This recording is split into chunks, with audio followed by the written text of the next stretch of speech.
내가 너희에게 대하여 말하고 판단할 것이 많으나 나를 보내신 이가 참되심에 내가 그에게 들은 그것을 세상에 말하노라 하시되 그들은 아버지를 가리켜 말씀하신 줄을 깨닫지 못하더라. 이에 예수께서 이르시되 너희가 인자를 든 후에 내가 그인 줄을 알고 또 내가 스스로 아무것도 하지 아니하고 오직 아버지께서 가르치신 대로 이런 것을 말하는 줄도 알리라. 나를 보내신 이가 나와 함께 하시도다. 나는 항상 그가 기뻐하시는 일을 행함으로 나를 혼자 두지 아니하셨느니라. 이 말씀을 하심에 많은 사람이 믿더라. 아멘. 그럼 하나님의 말씀을 들을 때 최고의 반응은 뭐냐면 듣고 믿는 겁니다. 듣고 믿는 거예요. 요한복음에서 보면은 예수님의 제자들과 군중의 가장 큰 차이가 뭐냐면 군중들도 기적을 봅니다. 군중들도 기적을 봐요. 그런데 군중들과 제자들의 차이는 뭐냐면 군중들은 보고도 믿지 않아요.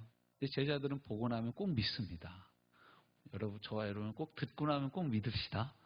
믿음은 들음에서 나며 들음은 곧 그리스도의 말씀으로 말미암느니 너희에게 전한 복음이 바로 이 말씀이다 라고 말씀하고 있습니다. 로마서 10장 17절 18절 말씀입니다. 자, 지난 시간에 우리는 예수님과 성도의 사역의 원칙에 대해서 한번 살펴봤습니다. 근데 사역의 원칙은 이제 뭐 신분이다, 뭐 이런 여러 가지 아주 근원적인 또 무슨 사역을 예수님이 하셨냐, 티칭, 프리칭, 힐링 이 세 가지 사역에 주 안점을 두고 하나님의 나라를 가르치셨다. 그러므로 우리도 이 똑같은 예수님의 권세를 위임받아서 우리가 사역을 하는 거다. 그래서 지난 시간에는 사역에 대한 근원적인 것을 우리가 공부했다면 이번 시간에 이제 어떻게 더 구체적으로 사역하는지에 대해서 함께 살펴봅시다. 두 번째, 예수님의 사역. 예수님의 사역은 무엇 가운데서 사역하셨다고요?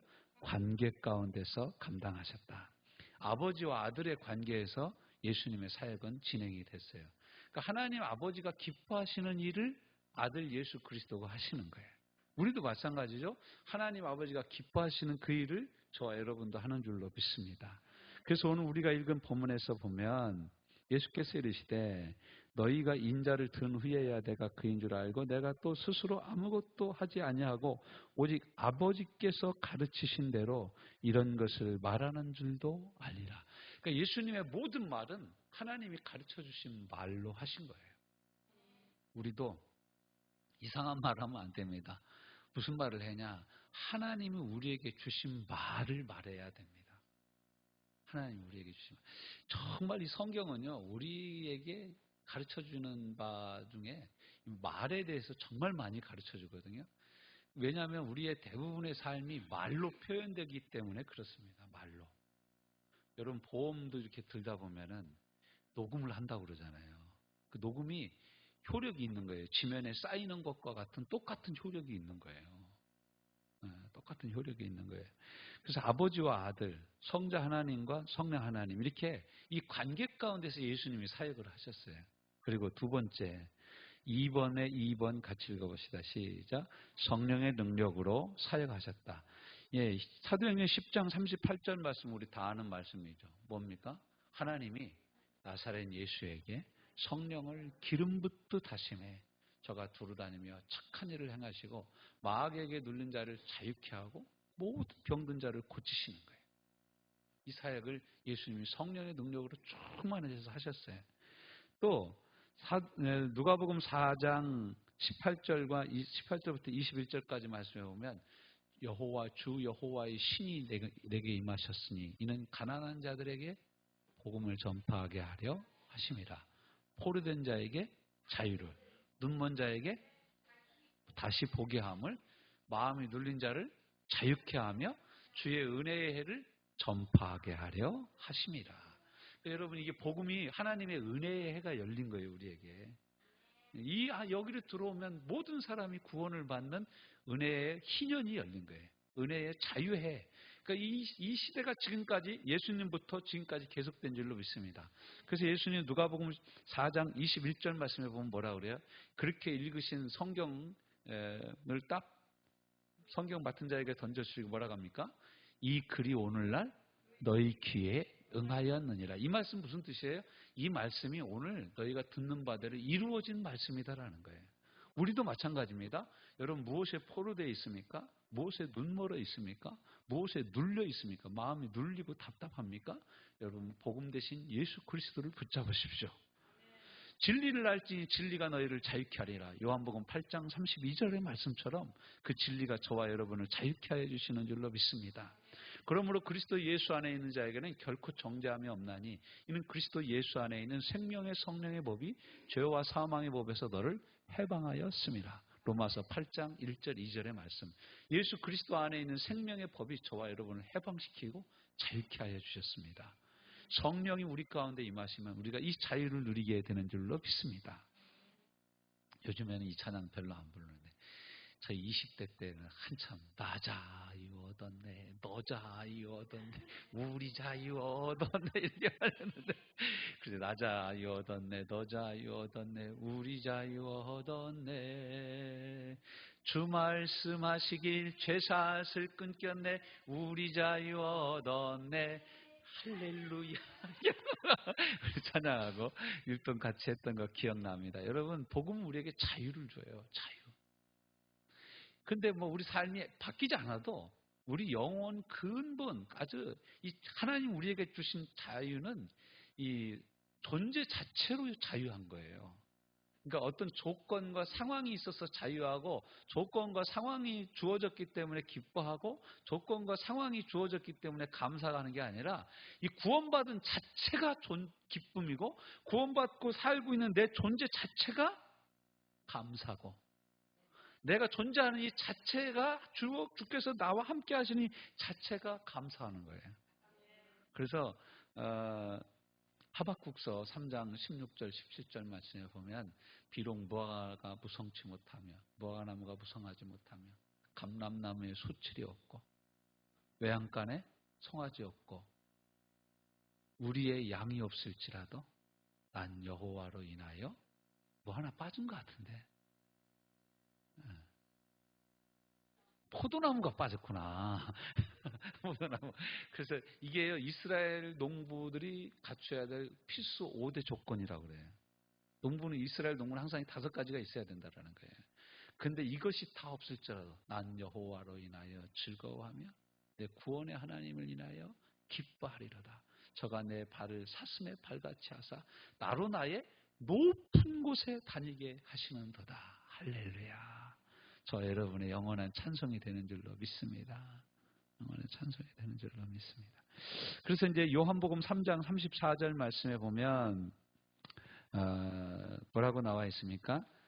이 하나님의 보내신 자는 하나님의 말을 하나니 이는 하나님이 그에게 성령을 한량없이 부어주심이라. 한량없이 부어주십니다. 성령을 한량없이 부어주십니다. 요한복음 3장 34절. 자, 그런데 예수님은 이 사역을 어떻게 감당하셨다고요? 전적인 순종으로 감당하셨다. 그 옆에 나와 있죠. 제가 히브리서 5장 7절부터 9절을 그렇게 적어놨습니다. 같이 읽어봅시다. 시작. 그는 육체에 계실 때, 누가 여기서 그는 예수님을 의미해요. 그는 육체에 계실 때에 자기를 죽음에서 능히 구원하실 이에게 심한 통곡과 눈물로 간구와 소원을 올렸고 그의 경건하심으로 말미암아 들으심을 얻었느니라. 그러니까 심한 통곡과 눈물로 하나님 앞에 나가서 믿음으로 나갔는데 하나님이 그를 인정해주고 그의 기도를 들어주셨다라는 거예요. 8절. 저희 8절 말씀을 읽을 때마다 가슴이 찡합니다.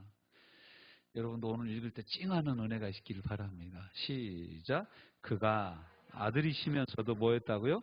받으신 고난으로 뭘 배워요? 순종함을 배웠대. 그러니까 우리가 순종을 뭘로 배워요? 고난 속에서 순종을 배운다 이게. 나 잘나서 산 줄 알고 그냥 막 빨빨대고 돌아다니다가 하나님이 내 건강을 딱 건드리니까 어떻게 돼요? 그 너무 질병의 고난 속에서 내가 혹시 잘못한 여러분 우리 몸이 아파 보면 막 회개가 절로 나오지 않아요? 여러분 아파도 회개 안 해요? 저는 좀만 아프면 막 얘기합니다. 내가 언제 뭐 때문에 이게 죄를 져서 아플까 막. 물론 꼭 죄를 져서 아픈 건 아닙니다. 그런데 막 그런 기도가 저절로 나오는 거예요. 저절로 나오는. 근데 예수님도 예수님의 삶, 예수님이 하나님의 아들이시잖아요. 예수님이 무슨 죄를 져서 고난을 받으신 게 아니에요. 그분은 히브리서 4장에 보면 그분은 우리와 같은 모양으로 이 땅에 오신 분이시되 죄는 없으시니라 그랬어요. 예수님에게는 죄 자체가 없으셔요. 그런데 이분이 고난을 당하시는 거예요. 우리는 대부분 무엇 때문에 고난 당합니까? 우리가 실수해서 고난당하고, 우리가 미련해서 고난당하고, 우리 욕심 때문에 고난당하고, 우리가 지은 죄 때문에 고난당 받는 경우가 많습니다. 그런데 예수님은 아무 죄도 없고 하나님 앞에서 하나님을 속상하게 할 일을 하나도 하지 않으셨는데도 그분이 순종을 어디서 배웠다고요? 고난을 통해서 배웠다라는 거예요.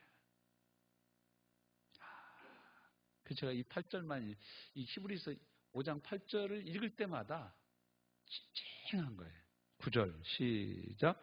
온전하게 되었은즉 자기에게 순종하는 모든 자에게 영원한 구원의 근원이 되셨다. 그가 아들이시면서도 받으신 고난으로 뭘 배웠다고요? 순종함을 배워서 예수님이 어떻게 됐다고요? 온전하게 됐대. 그러니까 우리는 온전해지려면 얼마나 고난 곱하기 100, 1000, 만을 해야 좀 온전해지려나? 여러분, 우리가 고난이, 온전한 인격은요, 고난 없이 절대로 만들어지지 않습니다. 그래서 이 인격은 나이와 무관하지 않다라는 얘기가 뭐냐면, 나이를 한 살 먹으면 먹을수록 뭐가 많아져요? 고난이 많아지는 거예요. 볼 거 볼 거 정말 많이 보는 거예요. 그래서 지나고 보니까 그 고난이 뭘 우리에게 가르쳐 줍니까? 무엇이 가장 중요한지를 우리에게 가르쳐 주죠. 그렇죠? 뭐가 가장 중요한. 그 나이를 먹으면 먹을수록 크리스찬은 더 기도 시간이 늘어날 수밖에 없는 거예요. 왜냐하면 기도야말로 하나님으로 일하시게 하는 가장 강력한 방법이기 때문에 그렇습니다. 따라서 해봅시다. 내가 기도하면 하나님이 일하신다. 근데 우리 자녀들 두고서 막 기도하잖아요. 근데 자녀들이 요즘 참 우리 부모 말을 잘 듣는 자녀도 있지만 요즘 애들이 말을 잘 안 들어요. 예 하고 나서 가면 깜깜부소식입니다. 예, 말을 잘해요. 근데 소식이 없어. 리액션이 없어. 그럼 여러분 우리 어떻게 해야 돼요? 기도하는 거예요. 하나님 앞에. 더 기도하면 더 역사할 줄로 믿습니다. 나라와 민족을 위하여, 교회를 위하여. 여러분 저를 위해서 좀 많이 기도해 주세요. 저를 위해서 좀 많이 기도해 주세요. 저를 위해서 많이 기도해 주세요.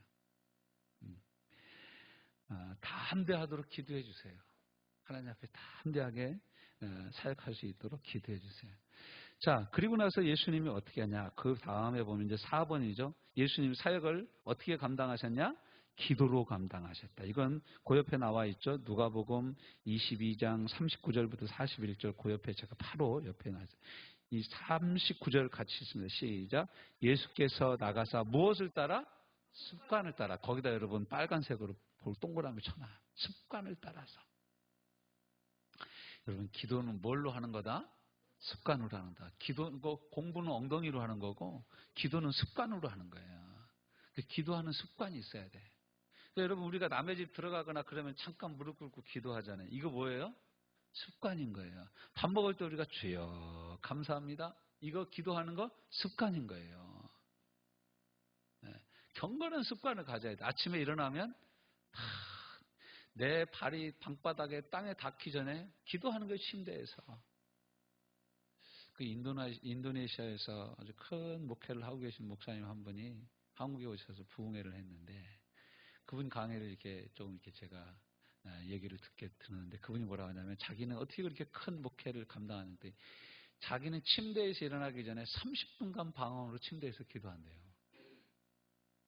내 발이 땅에 닿기 전에 하늘의 영광과 함께 일어나겠다. 하늘의 영광이 내게 임해야 내가 이 땅을 밟겠다. 라는 그런 마음으로 그렇게 기도를 한다라는 거예요. 어떻게 따라갈 수 없는 경건의 깊이가 있는 거죠. 우리가 이제 유명한 분들 비판하기는 쉬운데 그분들처럼 사는 건 만만치 않습니다. 만만치 않아요. 자, 그래서 예수님 기도를 충분히 감당해요.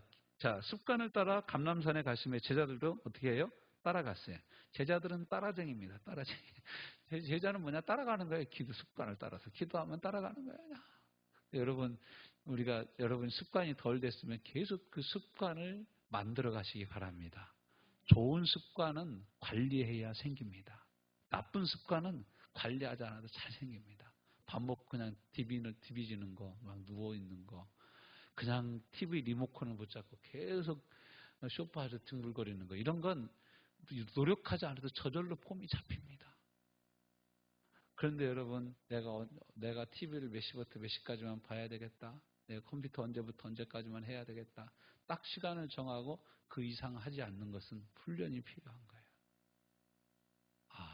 내가 아침에 일어나서 성경 말씀을 읽어야 되겠다. 이런 습관은 그냥 생기는 게 아니에요. 계속해서 가질 때 습관이 되는 거예요. 그리고 마지막에 예수님이 어떻게 사역하셨냐? 긍휼로 사역하셨다. 이건 마태복음 9장 36절은 우리가 한번 찾아서 같이 읽어봐요. 마태복음 9장 36절.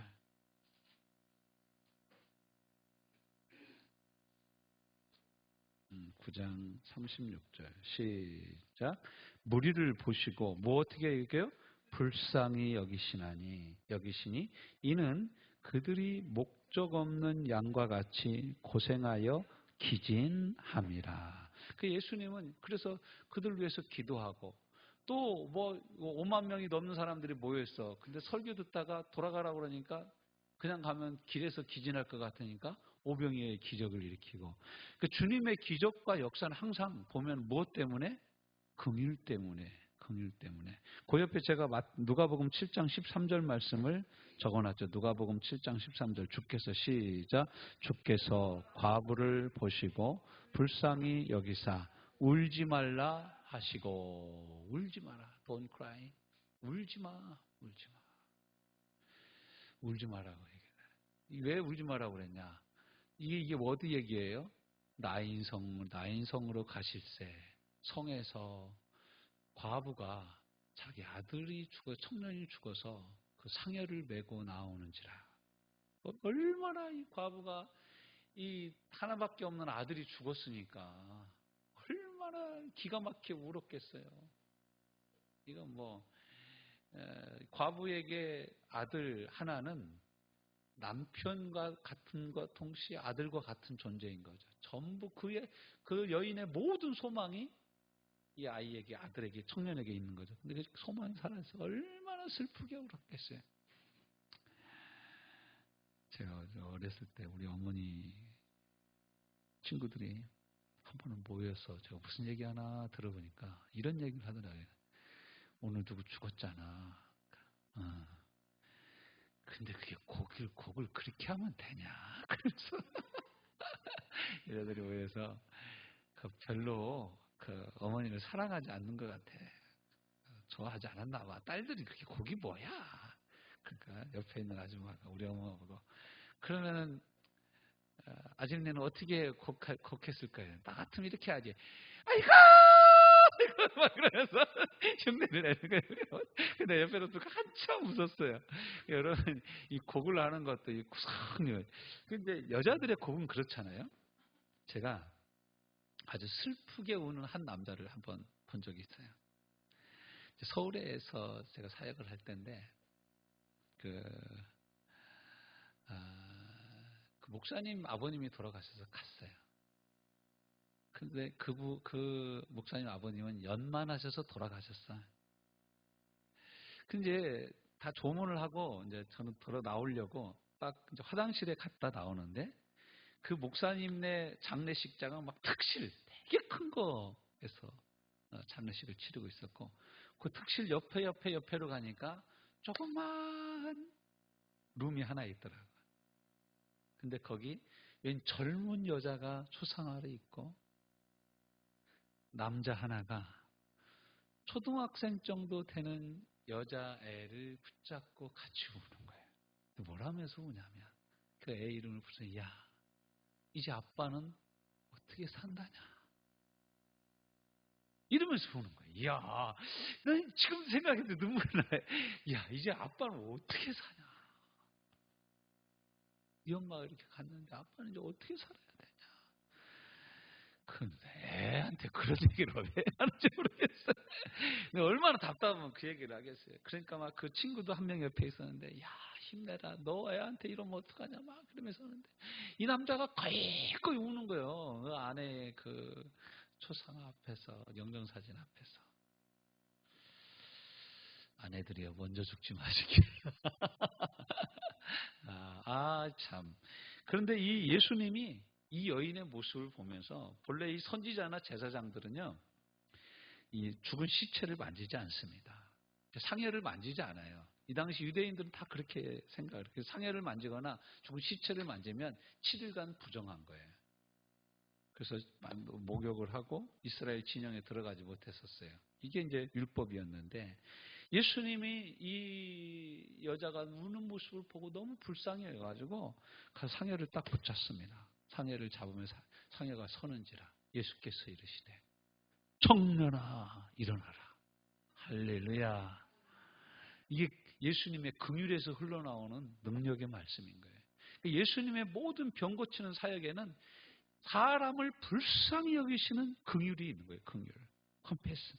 같은 고통을 느끼는 그 긍휼이 있는 거예요.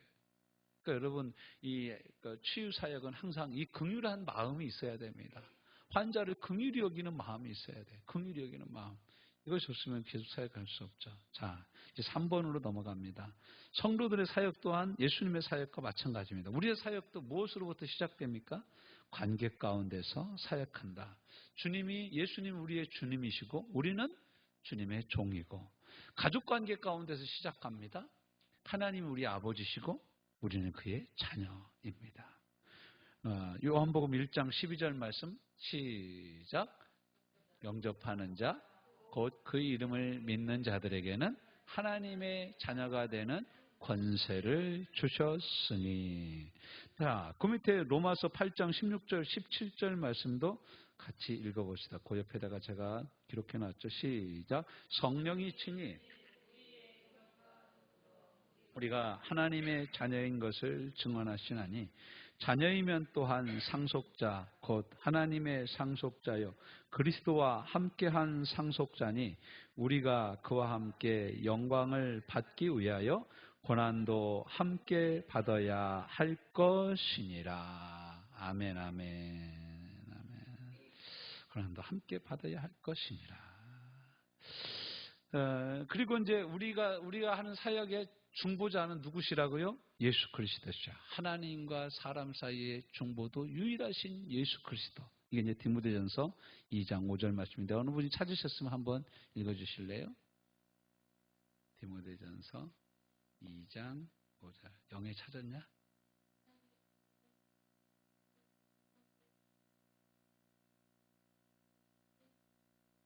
아멘. 하나님도 한 분이시요.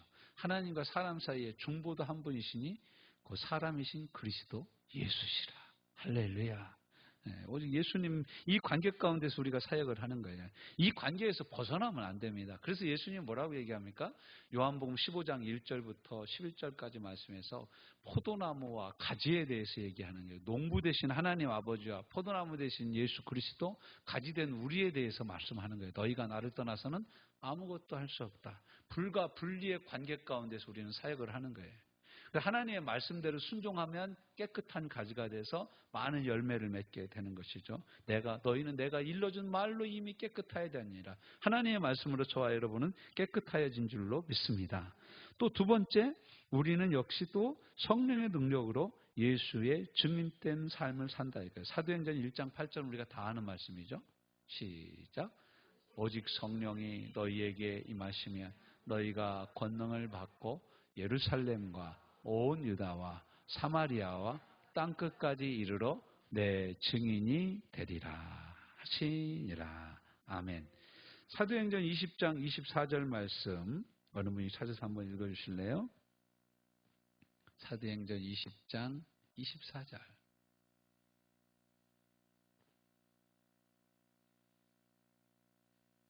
이남희 집사님 찾으셨으면 읽어주실래요? 한번?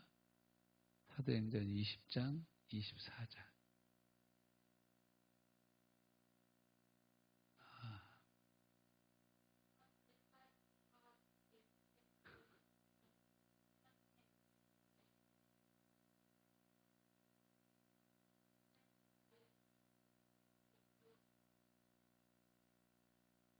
아멘. 그 22절, 23절에 보면 성령이 내게 말씀하시되 성령이 나를 길을 인도하시되 예루살렘에 가면 큰 핍박과 결박이 있다고 하나 주 예수께 받은 사명을 마치려 하면은 나의 사명을 조금 더 귀한 것으로 여기지 아니하노라. 성령의 능력으로 나의 주 예수께 받은 사명을 위해서 나의 생명을 조금도 아끼지 않는다라고 말씀하고 있습니다. 자, 전적인 순종으로 우리는 또한 사역을 감당해야 됩니다. 이 말씀 우리가 한번 같이 찾아볼까요? 마태복음 7장 21절부터 29절 같이 한번 읽어봅시다. 마태복음 7장 21절에서 29절 시작.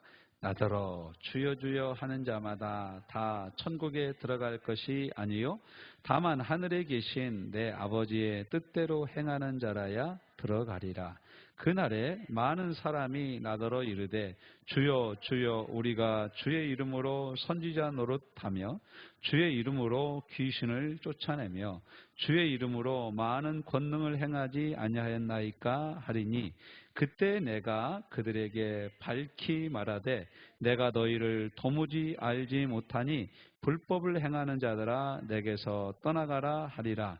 그러므로 누구든지 나의 이 말을 듣고 행하는 자는 그 집을 반석 위에 지은 지혜로운 사람 같으니 비가 내리고 창수가 나고 바람이 불어 그 집에 부딪히되 무너지지 아니하나니 이는 주초를 반석 위에 놓은 까닭이요 나의 이 말을 듣고 행하지 아니하는 자는 그 집을 모래 위에 지은 어리석은 사람 같으리니 비가 내리고 창수가 나고 바람이 불어 그 집에 부딪힘에 무너져 그 무너짐이 심하니라. 예수께서 이 말씀을 마치심에 무리들이 그리의 가르치심에 놀라니 이는 그 가르치시는 것이 권위 있는 자와 같고 그들의 서기관들과 같지 아니함일러라. 아멘 아멘. 또 요한복음 3장 36절 말씀에는 아들을 믿는 자에게는 영생이 있고 아들에게 순종치 아니하는 자에게는 영생이 없다라고 말씀하니까 그러니까 믿는 것과 순종을 똑같이 두고 있는 거예요. 그러니까 우리는 아들을 믿고 아들의 말에 순종함으로 날마다 사역해 나가는 거예요. 다른 데에 대한 순종이 아닌 거예요. 야고보서 4장 이게 17절이 아닌데 7절입니다. 야고보서 4장 7절 말씀. 하나님께 순복할지어다. 마귀를 대적하라. 그리하면 저가 너희를 피하리라. 그러니까 하나님께 순종하는 삶이 있어야 마귀가 우리를 떠나가는 거예요. 그러니까 하나님께 순종함이 없이 우리가 예수 이름으로 내쫓아도 그럼 귀신이 그럽니다. 이야, 너 이 죄 가운데 있으면서 나를 내쫓으려고 그러냐? 죄하고 나오는 딱 붙어 있어서 가지고 안 떨어져. 네가 죄를 짓고 있는 한 난 너에게서 떠나가지 않아. 이렇게 귀신이 우리에게 얘기하는 거죠. 자, 네 번째, 우리는 어떻게 해야 된다고요? 깨어서 기도해야 된다. 골로새서 4장 1절, 2절 말씀. 골로새서 4장 2절입니다. 4장 1절, 2절 같이 읽어봅시다. 시작. 상전들아 의와 공평을 종들에게 베풀지니 너희에게도 하늘의 상전이 계심을 알지어다. 그 다음에 뭐라고 합니까? 기도를 계속하고 기도에 감사함으로 깨어 있으라. 우리나라 성경에는 이제 기도를 계속하고 기도에 감사함으로 깨어 있으라 그랬는데 영어 성경에 보면 이렇게 얘기 안 하고 기도에 헌신하라고 말한다. 기도에. 그러니까 4장 2절에 기도를 계속하고 기도에 감사함으로 깨어 있으라. 기도를 감사함으로 하는데 헌신해 있으라. 이런 뜻으로 기록되어져 있습니다. 그러니까 우리는 기도에 헌신되어져 있어야 합니다. 기도에 헌신되어 있어요. 그러니까 우리나라 사람들의 기도와 어느 분이 이제 이렇게 선교단체에 있는 분이 이렇게 얘기하는 걸 제가 한번 들은 적이 있어요. 미국 사람들이나 유럽, 서구권에 있는 크리스찬들이 선교에 대한 비전이라든가 교회에 대한 비전을 듣고 그러고 나서 제가 기도하겠습니다. 이 얘기는 재정적인 후원도 같이 하겠다라는 얘기를 해요. 그런데 우리는 딱 얘기 들으면 뭐라고 합니까? 기도하겠습니다. 그러면 진짜 그건 기도만 하는 거래. 근데 기도만 하는 건지 더 하는 건지 모르죠. 근데 이제 그분이 그렇게 얘기하는 걸 들으면서 일리가 있다. 제가 속으로 그렇게 생각을 했습니다. 근데 우리는 기도에 항상 깨어 있어야 됩니다. 기도를 계속하면서 내가 이렇게 기도할 수 있다라는 것에 대해서 감사함으로 늘 헌신해야 된다라는 거예요. 여러분, 기도할 수 있어서 감사합시다. 기도할 수 있어서 감사함으로 깨어 있읍시다. 기도에. 그래서 이제 레리리 목사님이라는 분이 쓴 책이 한 시 동안도 기도할 수 없더냐 그 책입니다. 1hour. 1시간 동안 기도할 수 없더냐. 1시간 동안. 그래서 이제 그분이 이제 이 기도에 깨어 있는 기도에 헌신된 삶에 대해서 이분이 조영기 목사님을 이제 자기 교회에 초대한 거예요. 참 대단하더라고요. 그 레리 목사님, 미국에서 목회하시는 목사님인데 이분이 1970년대 막 여의도 순복음교회가 막 놀랍게 부흥한다고 세계적으로 소문이 나니까 이분이 비행기를 타고 여의도 순복음교회를 방문했대요. 그리고 일주일간 여의도 순복음교회에서 예배를 드리고 갔대. 근데 자기가 가장 놀란 건 뭐냐면 주일날 통성기도 하는데 막 기도하는데 온 세상이 흔들리더래. 그리고 막 그 여의도 순복음교회 그 숱한 이런 일이 이제 조영기 목사님 기도하는데 구름대처럼 벌떼처럼 오게 하여 주옵소서. 그러니까 이 사람들이 막 구름대처럼 벌떼처럼 막 교회 예배드리러 오는 모습을 보면서 자기도 비전을 품었대. 레리 목사님. 주여 우리 교회도 이렇게 부흥을 주옵소서. 그 자기가 막 기도를 하는데 이제 자기 교회가 어느 정도 한 2만 명 정도 모인 다음에 이 조영기 목사님 자기 교회 부흥회로 초대했대요. 이제 막 말씀 전하고 낮 시간에는 미국 집회는 대부분 낮 시간에는 집회를 안 해요. 그런데 이제 이 목사님하고 식사하고 산책을 하다가 레리 목사님 물어봤대요. 목사님은 어떻게 그렇게 깊은 기도 생활을 하십니까? 라고 물어보니까 조영기 목사님이 저는 날마다 기도의 트랙을 돕니다. 무슨 트랙을 돕니까? 주기도문으로 한 바퀴 도는데 1시간 걸립니다. 주기도문으로 기도를 하는 거예요. 주기도문으로. 여러분이 한번 그 유튜브 같은데 조영기 목사님 주기도문 기도에 대해서 이렇게 서서 검색해 보면 이런 말도 나와요. 기도가 잘 안 될 때는 자기는 계속 진짜 주기도문을 계속 암송을 했다라는 거예요. 기도가 안 될 때. 어떤 때는 사도신경, 주기도문, 사도신경. 여러분 기도가 안 되고 막 헛생각이 자꾸 나오고 그러면 주기도문으로 계속 또박또박 소리내서 기도해 보십시오. 기도의 줄이 다시 잡힐 줄로 믿습니다.